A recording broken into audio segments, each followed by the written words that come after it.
Hello everyone, welcome back to my vlog.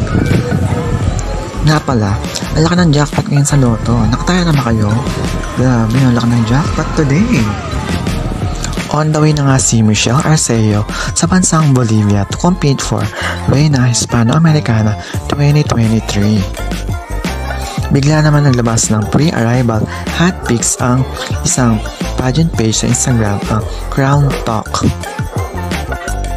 Isang pageant page sa Instagram na kung saan si Indonesia ang nasa number 1. Talagang maraming mga Filipino fans ang nag-react at natawa dahil dito. Dahil alam naman natin lahat na never sila na-colonize ng bansang Spain. Even sa kanilang history, culture, languages ay hindi natin makikita ang pagiging nilang Hispanic. Wala na tayong magagawa dahil inallowed na ng Reina Hispano-Americana na mag-join ang bansang Indonesia sa kanilang organization.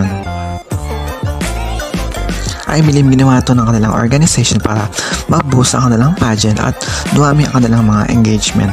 Alam naman ng bansang Indonesia, mahilig talaga sila sa mga pageants. Sooner or later, siguro marami na silang mga bansang i-invite to join their organization. And hindi na rin ako magugulat kung si Indonesia na mismo ang makakakuha ng crown for Reina Hispano-Americana 2023.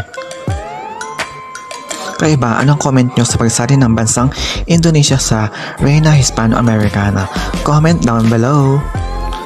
Thank you so much for watching. Don't forget to like, comment, and subscribe.